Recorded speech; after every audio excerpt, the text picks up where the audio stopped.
ನಮಸ್ಕಾರ, ಶುಭೋದಯ. ಸಂಕಲ್ಪ ಸಿದ್ಧಿ ಕಾರ್ಯಕ್ರಮಕ್ಕೆ ತಮ್ಮೆಲ್ಲರಿಗೂ ಆತ್ಮೀಯ ಪ್ರೀತಿಯ ಸ್ವಾಗತ ಹೇಳ್ತಾ ಇರೋದು ನಾನು ಉಷಾ. ಮೊದಲನೇ ಬಾರಿ ಚಾನಲ್ ವೀಕ್ಷಿಸ್ತಿದ್ದೀರಾ ಅಂತಂದ್ರೆ ಈಗಲೇ ನಮ್ಮ ಚಾನಲ್ನ ಸಬ್ಸ್ಕ್ರೈಬ್ ಮಾಡಿ, ನಮ್ಮ ವಿಡಿಯೋಸ್ನ ಲೈಕ್ ಮಾಡಿ. ಜೀವನದಲ್ಲಿ ಬರ್ತಿರುವಂತಹ ತೊಂದರೆಗಳು, ಸಮಸ್ಯೆಗಳು, ಕಷ್ಟಗಳು ಒಂದಾದ್ಮೇಲೆ ಒಂದು ಬರ್ತಾ ಇದೆ. ಎಲ್ಲ ರೀತಿ ಪರಿಹಾರ ಮಾಡ್ಕೊಳ್ತಾ ಇದ್ದೀವಿ. ಆದರೂ ಕೂಡ ಇರುವಂತಹ ಸಮಸ್ಯೆಯಿಂದ ನಮಗೆ ಸೊಲ್ಯೂಷನ್ ಸಿಗ್ತಿಲ್ಲ ಅಂತಂದ್ರೆ ಖಂಡಿತವಾಗ್ಲೂ ಚಿಂತೆ ಮಾಡಬೇಡಿ. ಇವತ್ತೇ ಈಗಲೇ ನೀವು ಅಕ್ಷಯ ವೃಕ್ಷವನ್ನ ಬರ್ಮಾಡ್ಕೊಳ್ಬಹುದು. ಇನ್ನು ಪ್ರತಿಯೊಂದು ವಿಡಿಯೋಸಲ್ಲಿ ಕೂಡ ಸಾಕಷ್ಟು ಉಪಯುಕ್ತವಾಗಿರುವಂತಹ ವಿಚಾರಗಳ ಬಗ್ಗೆ ನಮಗೆ ಮಾಹಿತಿ ಹಾಗೂ ಮಾರ್ಗದರ್ಶನ ನೀಡುವಂತಹ ಸ್ಪಿರಿಚುವಲ್ ಗುರು ಡಾಕ್ಟರ್ ವಿಷ್ಣುದತ್ತ ಗುರುಜಿ ಅವರಿದ್ದಾರೆ. ಬನ್ನಿ ಗುರುಗಳನ್ನ ಇವತ್ತಿನ ಕಾರ್ಯಕ್ರಮಕ್ಕೆ ಬರ್ಮಾಡ್ಕೊಳ್ಳೋಣ. ನಮಸ್ತೆ ಗುರುಗಳೇ, ಕಾರ್ಯಕ್ರಮಕ್ಕೆ ಭಕ್ತಿಯ ಸ್ವಾಗತ. ಜನವರಿ 26 ವಿಶೇಷವಾಗಿರುವಂತಹ ದಿನ, ಗಣರಾಜ್ಯೋತ್ಸವ. ಇದರ ವಿಶೇಷತೆ ಏನೆಲ್ಲ ತಿಳಿಸ್ಕೊಡ್ತೀರಾ ನಮ್ಮ ವೀಕ್ಷಕರಿಗೆ? ಇದ್ರ ಬಗ್ಗೆ ತಿಳಿಸಿ ಗುರುಗಳು. ಓಂ ವಿಶ್ವಸ್ಮೈ ನಮಃ. ನನ್ನ ಪ್ರೀತಿಯ ಬಂಧುಗಳೇ, ಉತ್ತರವಾದ ಹಬ್ಬ ಅಂತ ಹೇಳಬಹುದು ಇದನ್ನು ನಮ್ಮ ಪಾಲಿಗೆ ಇದೆ. ಯಾಕಂದರೆ 1950 ಜನವರಿ 26 ಗಣರಾಜ್ಯೋತ್ಸವ ದಿನ. ಅಂದರೆ ಸಂವಿಧಾನವನ್ನು ಬರೆದ್ರಲ್ಲ, ಬ್ರಿಟಿಷರಿಂದ ಕಿತ್ಕೋಬೇಕಾದ್ರೆ ಅಷ್ಟು ಈಸಿ ಇರಲಿಲ್ಲ. ಜೊತೆಗೆ ಆವತ್ತಿನ ಕಾಲಕ್ಕೆ ಎದ್ದಿದ್ದು ಈ ಅಸ್ಪೃಶ್ಯತೆಗಳು, ತಲೆ ನೋವು, ಅದು ಇದು ಇವೆಲ್ಲ ಎಂತಹದ್ದು ಹುಟ್ಟಾಕಿದ್ವು ಅಂತಂದರೆ ಬಹಳ ತಲೆನೋವು ಹುಟ್ಟಾಕಿತ್ತು. ಆ ಥರದಿಂದ ತಪ್ಪಿಸ್ಕೊಂಡು 296 ಜನ ಬಹುಶಃ ಈ ಸಂವಿಧಾನವನ್ನು ಬರೀಲಿಕ್ಕೆ ಒಂದು ತಂಡ ಅಂತ ರಚನೆ ಆದರೆ ಅದರೊಳದಷ್ಟು ಜನ ಕಿತ್ಕೊಂಡು ಹೋಗೋದು, ಇನ್ನೊಂದಷ್ಟು ಜನ ಸೇರಿಸುವಂಥದ್ದು. ಈ ಪ್ರೇಮ್ ನಾರಾಯಣ್ ಬಿಹಾರಿ ಅಂತ ಬರೆದ್ರು. ಅವರು ಪೆನ್ನೆಲ್ಲ ಬಳಸಿದ್ದಾರೆ. ಎಷ್ಟು ಪೆನ್ನುಗಳು ಬಳಸಿದ್ದಾರೆ ಅಷ್ಟು ಪೆನ್ನುಗಳು ನಿಮಗೆ ನಾನು ತೋರಿಸ್ತಾ ಬರ್ತೀನಿ. ಆಮೇಲೆ ನೀವು ನೋಡ್ತಾ ಇರಿ ಹೇಗೆಲ್ಲ ಕೂಡ ಇರುತ್ತೆ ಅಂತ. ಆಮೇಲೆ ಎಷ್ಟು ಕಷ್ಟಪಟ್ಟು ಅದನ್ನು ಸಂವಿಧಾನವನ್ನು ಬರೆದ್ರು ಆವತ್ತಿನ ಕಾಲಕ್ಕೆ ಅಂತಂದರೆ, ಈ ಅಂಬೇಡ್ಕರ್ ಏನು ಪ್ರಧಾನವಾಗಿ ಅಧ್ಯಕ್ಷ ಸ್ಥಾನ ವಹಿಸಿದ್ದರೋ ಇವರ ಹಿಂದೆ ಇರ್ತಕ್ಕಂಥವ್ರು ಆ ಅಂಬೇಡ್ಕರ್ ಹೇಳ್ಕೊಂಡಿದ್ದಾರೆ. ಬಹುಶಃ ನಾನು ಏನು ಮಾಡಿದ್ದೇನೋ ಇದೆಲ್ಲ ಕೂಡ ಬೆನೆಗಲ್ ಶ್ರೀ ನರಸಿಂಗರಾವ್ ಅವರಿಗೆ ಸಲ್ಲಬೇಕು ಅಂತ ಹೇಳಿದ್ದಾರೆ. ಅವರು ಮಹತ್ತರವಾಗಿರೋ ಹುದ್ದೆಗಳನ್ನು ಸ್ವೀಕರಿಸಿರ್ತಕ್ಕಂಥದ್ದು ಯಾರು? ಬೆನೆಗಲ್ ನರಸಿಂಗರಾವ್ ಅವರು. ಆದರೆ ಈ ಅಂಬೇಡ್ಕರ್ ಅವರು ಅದೇ ನಾಲೆಡ್ಜಿನ ನಿಧಿ, ಜ್ಞಾನದ ನಿಧಿ ಅಂತ ಹೇಳಬಹುದೇನೋ ಅವರನ್ನು. ಎಷ್ಟು ದೇಶಗಳಿದೆ ಅಷ್ಟು ದೇಶಗಳಿಗೂ ಕೂಡ ಹೋಗಿ ಅಲ್ಲಿನ ಸಂವಿಧಾನ ಹೇಗಿದೆ, ಇಲ್ಲಿನ ಸಂವಿಧಾನ ಹೇಗಿದೆ, ಅಷ್ಟೂ ದೇಶಗಳ ಸಂವಿಧಾನವನ್ನು ಒಂದು ಕ್ರೋಢೀಕರಿಸಿ ಆಯ್ಕೆ ಮಾಡಿಕೊಂಡು ಎಷ್ಟು ತಲೆನೋವು ಮಾಡಿಕೊಂಡು ಪಾಪ ಅವರೆಲ್ಲ ನಮಗೆ ಇವತ್ತು ಮೃಷ್ಟಾನ್ನ ಭೋಜನ ಉಣಬಡಿಸ್ತಾ ಇದ್ದಾರೆ ಅಂತಂದರೆ, ಒಂದು ರೀತಿಯ ಈ ಒಂದು ದೇವತೆಗಳು ರಾಕ್ಷಸರು ಮೇರು ಪರ್ವತವನ್ನು ಕಡಿದಾಗ ಮೊದಲು ವಿಷ ಬಂತಲ್ಲ, ಆ ವಿಷವನ್ನು ವಿಷಕಂಠ ಶಿವ ಕುಡಿದಿದ್ದಕ್ಕೆ ವಿಷಕಂಠನಾದಂಥ ಆವತ್ತಿನ ಕಾಲಕ್ಕೆ ಅಂಬೇಡ್ಕರ್ ಅವರು ವಿಷ ಕುಡಿದು ನಮಗೆ ಅಮೃತ ಕೊಟ್ಟಿದ್ದಾರೆ. ಅಂಥ ಮಹಾನುಭಾವರನ್ನು ನಾವು ನೆನಪು ಮಾಡ್ಕೊಳ್ತಕ್ಕಂಥ ದಿನ ಇತ್ತು ಅಂತಂದರೆ ಇದು ಮಹಾಕುಂಭಮೇಳಕ್ಕಿಂತಲೂ ಅದ್ಭುತವಾಗಿರ್ತಕ್ಕ ದೊಡ್ಡ ಹಬ್ಬ ಅಂತ ನಾವು ಆಚರಣೆ ಮಾಡಬೇಕು. ಏನೀಗ ನಾವು ಏನು ನಮ್ಮದಾಗಿರ್ತಕ್ಕಂತಹದ್ದು ಕ್ಯಾಪಿಟಲ್ ಸಿಟಿ ಅಂತ ಕರಿತೀವೋ ಅಲ್ಲಿ ಮಾತ್ರ ನಾವು ಡೆಲ್ಲಿಯಲ್ಲಿ ಕೆಂಪುಕೋಟೆ ಮೇಲೆ ಈ ಧ್ವಜವನ್ನು ಆರಿಸಿ ಸುಮ್ಮನಾಗಿಬಿಡ್ತಕ್ಕಂಥ ಒಂದಷ್ಟು ಸಿಹಿ ಹಂಚಿಬಿಡ್ತಕ್ಕ ದಿನ ಅಲ್ವೇ ಅಲ್ಲ. ಯಾಕಂದರೆ 1,45,000 ಶಬ್ದಗಳಿರ್ತಕ್ಕಂತಹದ್ದು ಏನು ಇದೆಯೋ ಈ ಮಹತ್ತರವಾಗಿರ್ತಕ್ಕಂಥ ಗ್ರಂಥ, ಇದಕ್ಕೆಲ್ಲ ಕೂಡ ಯಾರು ಕಾರಣಕರ್ತರು, ಎಷ್ಟು ಜನ ಇದಕ್ಕೆ ಕೆಲಸ ಮಾಡಿದ್ರು, ಎಷ್ಟು ವರ್ಷಗಳ ಕೆಲಸ ಮಾಡೋದು ಅಂತೆಲ್ಲ ಲೆಕ್ಕ ಮಾಡಿ ನಿಧಾನಕ್ಕೆ ಒಂದು ಸಲ ಇಣುಕಿ ನೋಡಿದ್ರೆ ಬಹುಶಃ ಇಂಚಿಂಚು ಗಮನಿಸಿದ್ರೆ ನಮಗೆ ಅದರ ಕಷ್ಟ ಏನು, ಎಷ್ಟು ತೊಂದರೆ ತಾಪತ್ರಯವನ್ನು ಪಡ್ಕೊಂಡು ಇವರೆಲ್ಲ ಕೂಡ ನಮಗೆ ಕೊಟ್ಟಿದ್ದಾರೆ. ಎಷ್ಟು ಜನ ಸದಸ್ಯರಿದ್ದರು ಅದರಲ್ಲಿ, ಇವರೆಲ್ಲ ಕೂಡ ಏನು ಸುಮ್ಮನೆನಾ? ಇವತ್ತೊಂದು 4 ಜನ ಮನೆಯಲ್ಲಿ ಇರ್ತಕ್ಕಂಥವ್ರು ನಿಭಾಯಿಸೋದೇ ಕಷ್ಟ ಆಗಿದೆ. ಹೌದು, ಹೆಂಡತಿನ ಒಂದು ಮಾತು ಅಂದರೆ ಕಡಿಮೆ, 2 ಅಂದರೆ ಜಾಸ್ತಿ. ಇನ್ನು ಗಂಡನನ್ನೋ ಮಾತಾಡೋದು ಕಷ್ಟ, ಮಾತಾಡೋದಂದ್ರೆ ಕಷ್ಟ, ಮಕ್ಕಳನ್ನೋ ಸುಮ್ಮನೆ ಹೋಗೋಬಾರ ಅಂದರೆ ಕಷ್ಟ. ಹೀಗೆ ಒಂದು ಸಂಸಾರ 4 ಜನವನ್ನೇ ನೀವು ನಿಧಾನಕ್ಕೆ ಯೋಚನೆ ಮಾಡಿ ಎಷ್ಟು ತಲೆನೋವಾಗಿದೆ ಅಂತ. ಅವತ್ತು ಪಂಥಗಳು, ಜಾತಿಗಳು, ದೇಶಗಳು, ಅದರಲ್ಲೂ ಈ ಸಂವಿಧಾನ ರಚನೆ ಮಾಡಲಿಕ್ಕೆ ಪ್ರಮುಖರನ್ನು ಒಂದಷ್ಟು ಜನವನ್ನು ನಾನು ನೆನಪು ಮಾಡ್ಕೊಳ್ತಾ, ಯಾಕಂದರೆ 296 ಕೂಡ ನೆನಪು ಮಾಡ್ಕೊಳ್ಬೇಕು. ನಾವು ಒಂದು ಕೃತಜ್ಞತೆ ಸಲ್ಲಿಸಬೇಕು ಅವರೆಲ್ಲರಿಗೂ ಕೂಡ. ಅದರಲ್ಲಿ ಪ್ರಧಾನವಾಗಿ ನಮಗೆ ಇವತ್ತು ಏನು ಜನವರಿ 26 ರಿಪಬ್ಲಿಕ್ ಡೇ ಗಣರಾಜ್ಯೋತ್ಸವ ಅಂತ ಆಚರಣೆ ಮಾಡ್ತೀವಿ. ಸಂವಿಧಾನ ನಾನು ಹೇಳೋದೊಂದು ನಿಮಗೆ ಒಂದು ಕಿವಿ ಮಾತು ಏನು ಅಂತಂದರೆ, ಎಚ್ಚರಿಕೆ ಕರೆಗಂಟೆ ಏನಂತಂದರೆ, ನಿಮ್ಮ ಮಕ್ಕಳಿಗೆ ಪುಸ್ತಕಗಳು ಹೇಗೋ ಅವರ ಒಂದು ಬದುಕನ್ನು ಕಟ್ಟಿಕೊಳ್ಳಲಿಕ್ಕೆ ಪ್ರತಿಯೊಬ್ಬರಿಗೂ ಕೂಡ ಅವರದೇ ಆಗಿರ್ತಕ್ಕಂತಹದ್ದು ಏನು ಧರ್ಮಗ್ರಂಥ ಇದೆಯೋ ಅದರ ಜೊತೆಗೆ ಇದನ್ನೂ ಕೂಡ ನೀವು ಏನು ಸಂವಿಧಾನವನ್ನು ಕೂಡ ನೀವು ಧರ್ಮಗ್ರಂಥದ ರೀತಿಯಲ್ಲಿ ಮನೇಲಿ ಇಟ್ಟುಕೊಂಡ್ರೆ ಬಹುಶಃ ಕಾನೂನಲ್ಲಿ ನಡೀತಾ ಇರ್ತಕ್ಕಂಥದ್ದು ಏನು ಹೇಗೆ ಅಂತ ಕೆಲವೊಂದು ತಿಳ್ಕೊಂಡಾಗತ್ತೆ, ಬಹುಶಃ ತಿಳಿದುಕೊಂಡಾಗತ್ತೆ. ಅದರ ಪ್ರಕಾರ ಯಾಕೆ ಇದೆ ನಾನು ನಿಮಗೊಂದು ಉದಾಹರಣೆ ಕೊಟ್ಟು ಹೇಳ್ತೀನಿ.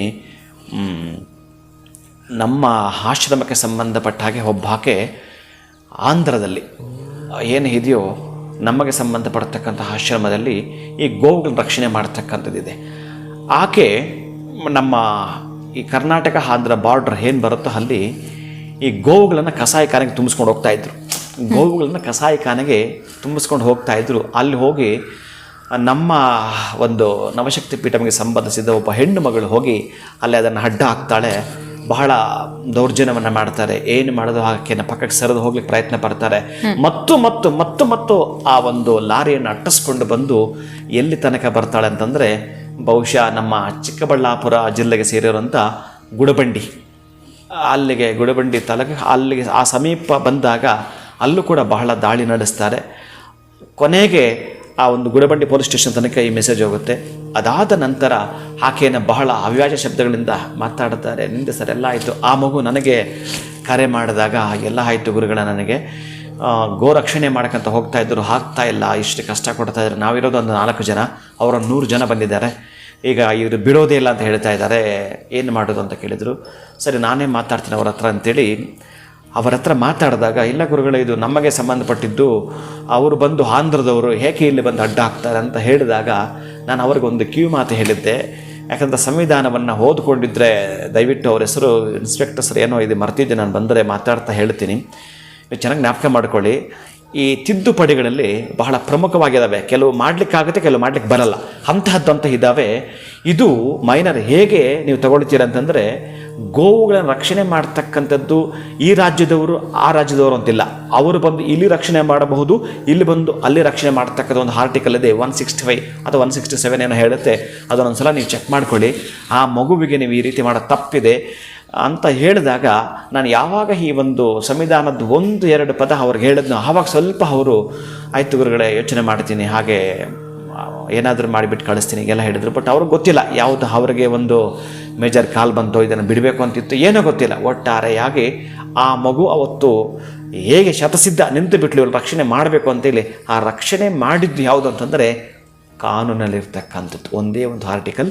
ಯಾವ ರಾಜ್ಯದವರು ಎಲ್ಲಿ ಬಂದರು ಅಂದರೆ ಯಾವ ಸ್ಟೇಟ್ನವರು ಎಲ್ಲಿ ಬೇಕಾದರೂ ಹೋಗಿ ರಕ್ಷಣೆ ಮಾಡಬಹುದು, ಮಾತಾಡೋಕ್ಕೆ ಹಕ್ಕಿದೆ ಅಂತಕ್ಕಂಥ ಕಾನೂನು ಕೊಟ್ಟಿದ್ದು ನಮಗೆ ಬಾಬಾ ಸಾಹೇಬ್ ಡಾಕ್ಟರ್ ಅಂಬೇಡ್ಕರ್ ಏನು ಕೊಟ್ಟರೋ ಇದು ನಮಗೊಂದು ಹಬ್ಬ. ಯಾಕಂದರೆ ಗೊತ್ತಿಲ್ವಲ್ಲ ಯಾರು ಹೇಗೆ ಪೈಸಾಚು ಕೃತ್ಯಗಳನ್ನು ಮಾಡಬೇಕಾದ್ರೆ ಮಾಡಿಬಿಡಬಹುದು.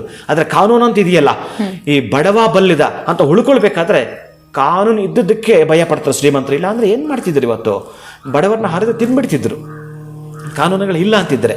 ಅದಕ್ಕಾಗಿ ಬಲವಂತರು ಬಲಹೀನರನ್ನ ಇವತ್ತು ಸ್ವಲ್ಪ ತುಳಿಬೇಕಾದ್ರೆ ಯೋಚನೆ ಮಾಡೋದೇ ಕಾನೂನಿಲ್ಲ ಅಂದರೆ ಅವ್ರಿಗೆ ಯಾವ ಲೆಕ್ಕ ಇಲ್ಲ. ಬಡವರಾಗಿರಬಹುದು, ಕೂಲಿ ಕಾರ್ಮಿಕರಾಗಿರಬಹುದು, ತುಂಬ ಒಂದೇ ಮಾತಲ್ಲಿ ಹೇಳೋದಾದರೆ ಇಲ್ಲಿ ಉಳಿಗಾಲವೇ ಇಲ್ಲ.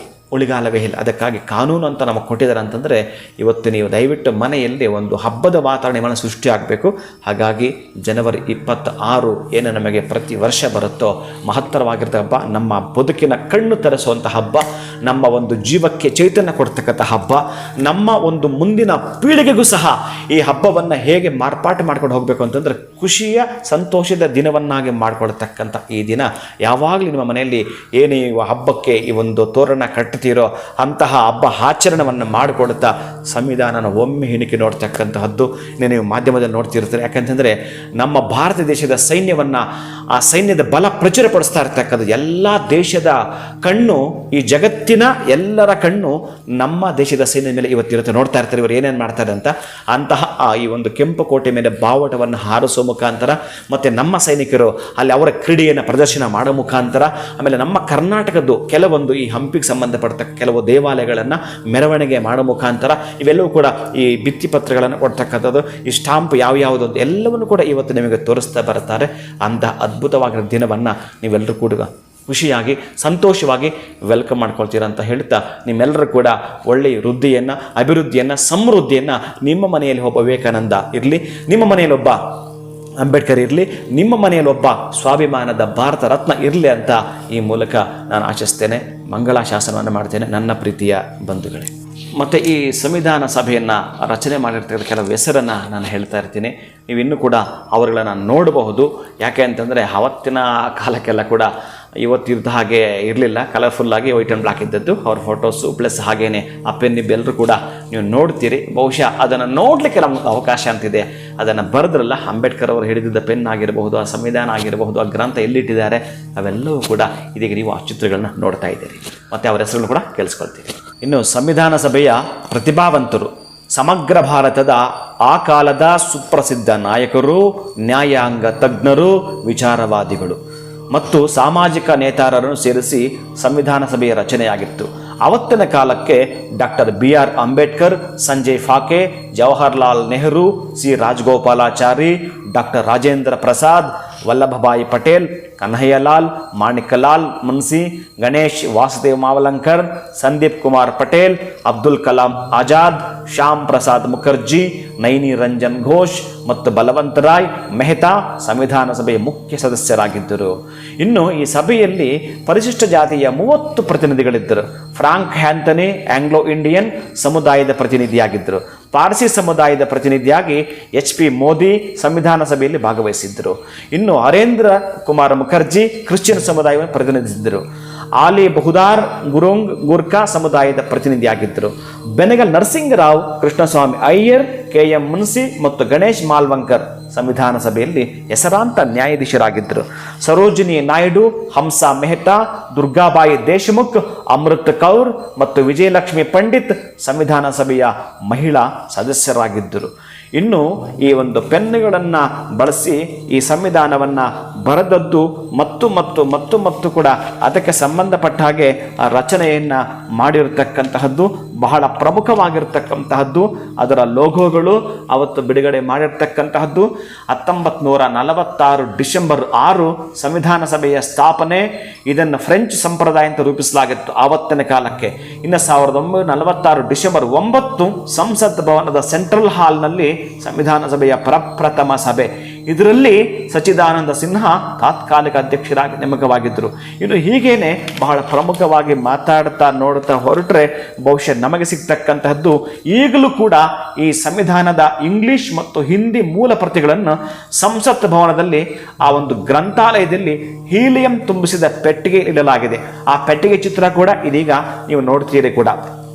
ಮತ್ತು ಆ ಒಂದು ಪೆನ್ನನ್ನು ಬಳಸಿರ್ತಕ್ಕಂಥದ್ದಾಗಿರಬಹುದು, ಈ ಹೀಲಿಯಂ ಆ ಒಂದು ದ್ರಾವಕ ಏನಿದೆ ಅದರ ಒಳಗಡೆ ಇಟ್ಟಿರ್ತಕ್ಕಂಥದ್ದು ಎಲ್ಲವೂ ಕೂಡ ನಮಗೆ ನೋಡ್ತಕ್ಕಂತಹದ್ದು ಒಂದು ಎಷ್ಟು ಅಂತ ನಮಗೊಂದು ಶಕ್ತಿ ತುಂಬಿಸ್ಬಿಡುತ್ತೆ ನಮ್ಮ ಬಾಡಿ ಒಳಗಡೆ. ಅರೆ ಇಷ್ಟೆಲ್ಲ ಆವತ್ತಿನ ಕಾಲಕ್ಕೆ ಕಷ್ಟಪಟ್ಟುಕೊಂಡು ಮಾಡಿರ್ತಕ್ಕಂಥದ್ದು, ಅದರಲ್ಲೂ ಕೂಡ ಎಷ್ಟು ಪ್ರಮುಖ ಪಾತ್ರ ಯಾರ್ಯಾರು ವಹಿಸಿದ್ರು, ಅದರಲ್ಲಿ ಈ ದೇಶ ವಿದೇಶಗಳಲ್ಲಿ ಎಷ್ಟು ಯಾವ ದೇಶದ ಸಂವಿಧಾನ ಹೇಗೆ ನಡೆದಿತ್ತು ಇದೆಲ್ಲವನ್ನು ಕೂಡ ಕ್ರೋಢೀಕರಿಸಿ ಬಹುಶಃ 4400 ಮಾತ್ರ ನಮಗೆ ಸಿಗುತ್ತೆ. ಅಷ್ಟು ಪದಗಳು ಎಷ್ಟಿದೆ ನಮಗೆ? 1,45,000. ಮಹಾ ಅಂದರೆ ಎಷ್ಟಿರ್ಬೋದು? 4,400ರಿಂದ 4,500 ಮಾತ್ರ ನಮಗೆ ಅವರ ಅಷ್ಟು ಸಂವಿಧಾನಗಳನ್ನು ಕ್ರೋಢೀಕರಿಸಿದಾಗ ಎಲ್ಲ ದೇಶಗಳದ್ದು ಕೂಡ ನೋಡಿದಾಗ ನಮ್ಮ ದೇಶ ಜಗತ್ತಿನಲ್ಲೇ ಅತ್ಯಂತ ಪ್ರಭಾವಶಾಲಿಯಾಗಿರ್ತಕ್ಕಂಥದ್ದು, ಜಗತ್ತಿನಲ್ಲಿ ಅತ್ಯಂತ ಅದ್ಭುತವಾಗಿರ್ತಕ್ಕಂಥ ಮಹಾನ್ ಗ್ರಂಥ ಅಂತ ಏನಾದಿದ್ದರೆ ಡಾಕ್ಟರ್ BR ಅಂಬೇಡ್ಕರ್ ಅವರು ಕೊಡುಗೆಯಾಗಿ ಕೊಟ್ಟಿರತಕ್ಕಂತಹ ಈ ಒಂದು ಅಂಶ ಅಂತಂದರೆ ನನಗೆ ಇದನ್ನು ಹೇಳಿಕೊಳ್ಳಬೇಕಾದ್ರೆ ಬಹಳ ಖುಷಿ ಇರುತ್ತೆ, ಹೆಮ್ಮೆ ಇರುತ್ತೆ, ಸಂತೋಷ ಇರುತ್ತೆ.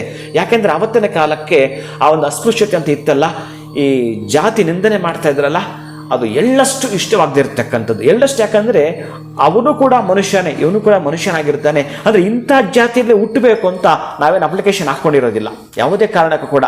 ಆದರೆ ಯಾಕೋ ಏನೋ ಈ ತಾರತಮ್ಯಗಳು ಅಷ್ಟು ಇಷ್ಟವಾಗಲಿಲ್ಲ.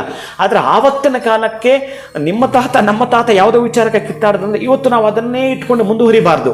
ಒಳ್ಳೆಯದನ್ನು ಬೆಳೆಸ್ಕೊಂಡು, ಒಳ್ಳೆಯದನ್ನು ಉಳಿಸ್ಕೊಂಡು, ಒಳ್ಳೆಯದನ್ನು ಗಳಿಸ್ಕೊಂಡು ಅದರ ಬಗ್ಗೆ ಸಚ್ಚಿಂತನೆ ಅಂತ ಮಾಡಲಿಕ್ಕೆ ಹೊರಟ್ರೆ ಪ್ರತಿ ಹಂತದಲ್ಲೂ ಪ್ರತಿ ಆಯಾಮದಲ್ಲೂ ನಮಗೆ ಒಳ್ಳೆಯದು ಸಿಗ್ತಕ್ಕಂತಹದ್ದು. ಈ ಜಾತಿ ಪದ್ಧತಿಗಳಂತಿದ್ದಾವಲ್ಲ ಇವೆಲ್ಲ ಕೂಡ ಪಕ್ಕಕ್ಕೆ ಇರಿಸಿ ನಾವು ಹೊರಡ್ತೀವಿ ಅಂತಂದರೆ ಒಂದೇ ಜಾತಿ ನಮಗೆ ಕಾಣ್ತಕ್ಕಂಥದ್ದು, ಅದು ಮಾನವ ಜಾತಿ ಅಂತಲೇ ತಗೊಳ್ಬೇಕು, ಮಾನವ ಧರ್ಮ ಅಂತಲೇ ತಗೊಳ್ಬೇಕು. ಯಾಕೆ ನಾನು ಸ್ವಲ್ಪ ಮುಂದಕ್ಕೆ ಹೋಗಿ ಯೋಚನೆ ಏನು ಮಾಡ್ತೇನೆ ಅಂತಂದರೆ, ಈ ಹಿಂದೂ ಧರ್ಮ, ಕ್ರಿಶ್ಚಿಯನ್ ಧರ್ಮ, ಈ ಮುಸ್ಲಿಂ ಧರ್ಮ ಇವೆಲ್ಲವೂ ಕೂಡ ಮೂಲ ಹುಟ್ಟುತ್ತಲ್ಲ ಅವತ್ತು ಇವ್ಯಾವೂ ಇರಲಿಲ್ಲ, ಎಲ್ಲವೂ ಕೂಡ ಪುಸ್ತಕಗಳೇ. ಆವತ್ತೇನಾದರೂ ಇತ್ತು ಅಂತಂದರೆ ಈ ಧರ್ಮನ ಪದಾನ ಬಳಸಿದ್ರೆ ಇನ್ನೆಲ್ಲೋ ಒಂದು ಕಡೆ ಲಿಂಕ್ ಕೊಟ್ಬಿಡುತ್ತೆ. ಈ ಮಾನವ ಸಂಘಜೀವಿ, ಮಾನವ ಸ್ನೇಹಿ ಜೀವಿ, ಮಾನವ ಸಹನಾ ಜೀವಿ ಇದನ್ನಷ್ಟೇ ತೆಗೆದುಕೊಂಡು ಹೊರಟ್ರೆ ಬಹುಶಃ ಇವತ್ತು ನಮಗೆ ಅವರು ಕೊಡುಗೆಯಾಗಿ ಕೊಟ್ಟಿರ್ತಕ್ಕಂತಹದ್ದು ಏನಿದೆಯೋ, ಅಭೂತಪೂರ್ವವಾಗಿರ್ತಕ್ಕಂಥದ್ದು ಏನಿದೆಯೋ, ಈ ಒಂದು ಜನವರಿ 26 ಗಣರಾಜ್ಯೋತ್ಸವದ ದಿನ ಆಚರಣೆ ಮಾಡಲಿಕ್ಕೆ ಒಂದು ಉತ್ಸವ. ನೀವು ಹೆಜ್ಜೆಗೆ ಗೆಜ್ಜೆಯನ್ನು ಕಟ್ಟಿಕೊಂಡು ಮುಜುಗರ ಮೂರ್ತಿಯ ನೋಡುವ ಆಶಾ ಭಾವನೆಯಿಂದ ನಿಮ್ಮ ಊರ ಹಳ್ಳಿಯ ಕೇರಿಗಳಲ್ಲಿ ಈ ಒಂದು ಉತ್ಸವ ಅಂತ ಮಾಡಿದ್ದೀರಲ್ಲ, ಉತ್ಸವ ಅಂತ ಅದ್ಭುತವಾಗಿ ನಿಮ್ಮ ಮನೆ ದೇವರನ್ನ, ನಿಮ್ಮ ಇಷ್ಟ ದೇವರನ್ನ ಮೆರವಣಿಗೆ ಮಾಡ್ತಿರಲ್ಲ, ಅದಕ್ಕಿಂತಲೂ ಅದ್ಭುತವಾದ ಒಂದು ಮೆರವಣಿಗೆ ಮಾಡತಕ್ಕಂಥ ಉತ್ಸವ ಅಂತಂದರೆ ಈ ಗಣರಾಜ್ಯೋತ್ಸವದ ಉತ್ಸವ ಆಗಿರಬೇಕು. ನನ್ನ ಪ್ರೀತಿಯ ಬಂಧುಗಳೇ, ಖುಷಿಯನ್ನು ಸಂತೋಷವನ್ನು ಹಂಚಿಕೊಳ್ತಾ ಎಲ್ಲರೂ ಕೂಡ ಸಿಹಿಯ ಮಾತುಗಳನ್ನು ಹಾಡ್ತೀರಿ, ಸಿಹಿಯನ್ನು ಹಂಚಿಕೊಳ್ತೀರಿ. ಒಟ್ಟಾರೆ ಅವರೆಲ್ಲರೂ ಕೂಡ ಹಿರಿಯರನ್ನು ಜ್ಞಾಪಕ ಮಾಡಿಕೊಳ್ಳೋ ಮುಖಾಂತರ ಎಲ್ಲರೂ ಕೂಡ ಒಂದು ಕೃತಜ್ಞತೆ ನಾವೆಲ್ಲರೂ ಕೂಡ ಹೇಳೋಣ. ಪ್ರತಿಯೊಬ್ಬರು ಕೂಡ ಕೃತಜ್ಞತಾ ಭಾವದಿಂದ ನಾವು ಪ್ರಾರ್ಥನೆ ಮಾಡೋಣ. ಎಲ್ಲರೂ ಕೂಡ ಒಳಿತಾಗಲಿ. ಖಂಡಿತವಾಗ್ಲೂ ಗುರುಗಳೇ, ಸಂವಿಧಾನ ರಚನೆ ಆದಂತಹ ದಿನ, ಇನ್ನು ಜನವರಿ 26 ಕೂಡ ಒಂದು ಹಬ್ಬದ ದಿನ ಅನ್ನೋದ್ರ ಬಗ್ಗೆ ನಮಗೆ ಮಾಹಿತಿಯನ್ನು ತಿಳಿಸ್ಕೊಟ್ರಿ. ವೀಕ್ಷಕರಿಗೆ ಬಹಳ ಧನ್ಯವಾದಗಳು. ತಮಗೆ ನಮಸ್ಕಾರ. ಹರೇ ಶ್ರೀನಿವಾಸ. ಏನು ವೀಕ್ಷಕರೇ, ಇವತ್ತಿನ ವಿಡಿಯೋವನ್ನು ಮುಗಿಸುವಂತಹ ಸಮಯ ಆಗಿದೆ. ಮತ್ತೊಂದು ಹೊಸ ವಿಚಾರದೊಂದಿಗೆ ಮುಂದಿನ ವಿಡಿಯೋನಲ್ಲಿ ಭೇಟಿ ಮಾಡ್ತೀನಿ. ನಮಸ್ಕಾರ.